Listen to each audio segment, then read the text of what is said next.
പതിയെ വറ്റി വരണ്ടു തുടങ്ങും. അതുപോലെ കേവലം ഈ സമയത്ത് മാത്രമാണ് രാക്ഷസന്മാർക്ക് ഈ പവിത്രമായ നദിയെ മറികടന്ന് മറുകരയിലെത്താൻ സാധിക്കുന്നത്.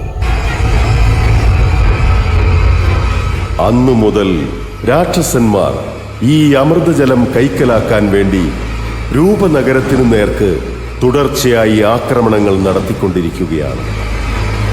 ഇപ്പോൾ രാക്ഷസ രാജാവ് വികടനും ഇപ്പോഴത്തെ രാജാവ് വിക്രമദേവനും തമ്മിൽ ഒരു ഭയാനക യുദ്ധം നടന്നുകൊണ്ടിരിക്കുകയാണ്. വിക്രമദേവൻ വികടനെ വധിച്ചു കഴിഞ്ഞു. എന്നാൽ യുദ്ധം നടന്നുകൊണ്ടിരിക്കെ അദ്ദേഹത്തിന്റെ ശരീരത്തിൽ ആഴത്തിൽ മുറിവേറ്റു.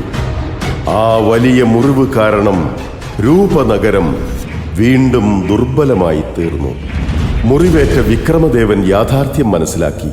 തന്റെ സമയം ആഗതമായിരിക്കുന്നു. ഇനി അനന്തരാവകാശിയെ തിരഞ്ഞെടുക്കണം. എന്നാൽ അദ്ദേഹത്തിന് സന്താനങ്ങളില്ലായിരുന്നു. അപ്പോൾ ഇനി എന്തു ചെയ്യും? രൂപനഗരത്തിന്റെ അടുത്ത ഭരണാധികാരി ആരായിരിക്കും? ഈ ചോദ്യത്തിന് ഉത്തരം കണ്ടെത്താൻ അദ്ദേഹം എത്തിച്ചേർന്നത് യുഗപുരുഷൻ ആദിദേവന്റെ അടുത്താണ്. മഹാരാജൻ വിക്രമദേവൻ, അങ്ങേക്ക് സ്വാഗതം. ഇന്ന് രാത്രി രൂപനഗരത്തിന്റെ ആകാശത്തിൽ അതിവിശിഷ്ടമായ ഒരു മഴവില്ല് പ്രകടമാകും. ആ മഴവില്ലിൽ നിന്നും പൊഴിഞ്ഞ താരകം പോലെയുള്ള സുവർണജലം പ്രവഹിക്കുന്നതാണ്. രാജകൊട്ടാരത്തിന്റെ വടക്ക് കിഴക്ക് കോണിൽ നിന്നുകൊണ്ട് ആ പുണ്യജലം പൂർവികരുടെ നാമം ജപിച്ചുകൊണ്ട് ഒരു സ്വർണത്തളികയിലേക്ക് നിറയ്ക്കുക. മഹാറാണി സുമതി ആ ജലം പാനം ചെയ്യുകയും വേണം.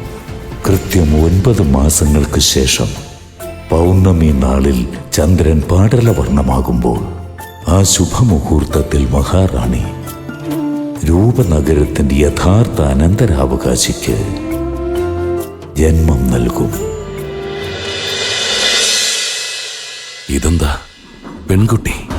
ഇന്നുവരെ നമ്മുടെ വംശത്തിലെ മുതിർന്ന പുത്രൻ മാത്രമാണ് സിംഹാസനത്തിലിരുന്നിട്ടുള്ളത്. ഒരു പെൺകുട്ടി എങ്ങനെ ഭരണാധികാരിയാകും? അങ്ങനെ നാളുകൾ കടന്നുപോയിക്കൊണ്ടിരുന്നു. അനേകം വസന്തങ്ങൾക്ക് രൂപനഗരം സാക്ഷ്യം വഹിച്ചു. രൂപമതി വളർന്നു വലുതായി. രാജാവ് ഉൾപ്പെടെ രൂപനഗരത്തിലെ ജനങ്ങളും പ്രസന്നരായിരുന്നു. സ്നേഹാമൃതം ഇരുളാകെയും ഒളിയേകിനി പ്രത്യാശയായെന്നും നീ ദേവതേ രാജകന്യേ രൂപവതീ നീയതുല്യ ദേവതേ രാജകന്യേ രൂപവതീ നീയതുല്യ. എന്തു പറ്റി? എഴുന്നേൽക്കൂ, ഉണരൂ. ഇനിയും എത്ര നേരം ഉറങ്ങും? രൂപവതി രൂപവതി രൂപവതി രൂപവതി രൂപവതി രൂപവതി.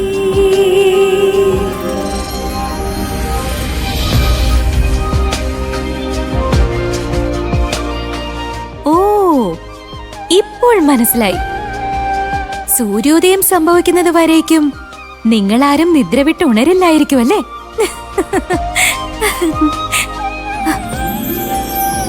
ആരാണ്?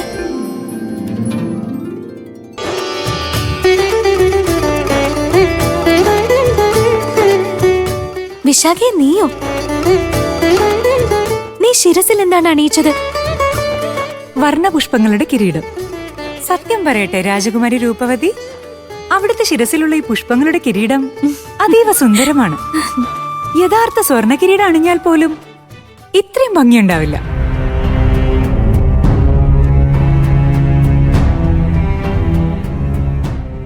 ഏയ്, എങ്ങനെയാ അതെടുത്തത്? അതവിടെ ഇരിക്കട്ടെ.